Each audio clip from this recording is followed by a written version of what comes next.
அனைவருக்கும் வணக்கம். நாங்கள் உங்கள் அபிமான ஸ்ரீவாரி செராமிக்ஸ். நம்ம பாத்ரூம் கட்டும்போது டாய்லெட்டோட மாடல், டைல்ஸ் டிசைன்லாம் செலக்ட் பண்ணுறோம். ஆனால் கிளாசெட்டில் பி ட்ராப்பா எஸ் ட்ராப்பான்னு சூஸ் பண்ணுறதில்ல. பி ட்ராப் எஸ் ட்ராப் இந்த ரெண்டு பேரையும் பாத்ரூம் சானிடரிவேரில் கேள்விப்பட்டிருப்பீங்க.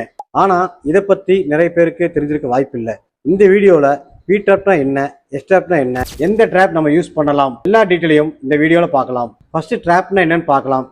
நம்ம பாத்ரூம் சானிடரிவேர்ல அவுட்லெட் போற குழாயில ஒரு சின்ன வளைவு இருக்கும். அதுல எப்பவும் கொஞ்சம் தண்ணி நிற்கும். இதுதான் வாட்டர் சீல்னு சொல்லுவோம். பென்சியும் பேட் ஸ்மெல்லையும் வராம தடுக்கிற ஒரு கேட். இப்போ ட்ராப்னா என்னன்னு தெரிஞ்சிருக்கும். நெக்ஸ்ட் பி ட்ராப்னா என்னன்னு பார்ப்போம். இது ஆங்கில எழுத்துல பி போல இருக்கும். தண்ணியை எவ்வளவு வேகமாக ஊற்றினாலும் பாதுகாப்புக்கு தேவையான வாட்டர் சீல் குறையாது.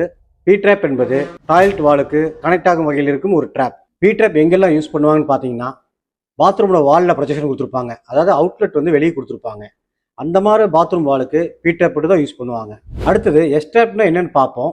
எஸ் ட்ராப்னா இது ஒரு ஆங்கில எழுத்து போல இருக்கும். இந்த எஸ் ட்ராப்போட அவுட்லெட் பாத்ரூமோட டோருக்கு கீழே போகும். எஸ் ட்ராப் எங்க யூஸ் பண்ணுவீங்கன்னு பாத்தீங்கன்னா, டோர் மவுண்டட் வைக்கிற எல்லா கிளாஸட்டும் எஸ் ட்ராப் தான். இது சில இண்டிவிஜுவல் ஹவுஸ்ல யூஸ் பண்ணுவாங்க. ஃப்ளோர் ட்ரைனேஜ் சிஸ்டமுக்கு இது சூட்டபிளான சிம்பிள் இன்ஸ்டாலேஷன். இது இரண்டுக்கும் உள்ள முக்கிய வித்தியாசம்னா P trap wall outlet, S trap floor outlet. இப்போ நீங்க தெரிஞ்சுக்க வேண்டியது, அவுட்லெட் வால்ல இருந்தால் பி ட்ராப்பும், அவுட்லெட் ஃப்ளோரில் இருந்தால் எஸ் ட்ராப்பும் யூஸ் பண்ணலாம். இதை நீங்கள் தெரிஞ்சுக்கிட்டீங்கன்னா இன்ஸ்டாலேஷன் ஈஸியாக இருக்கும்.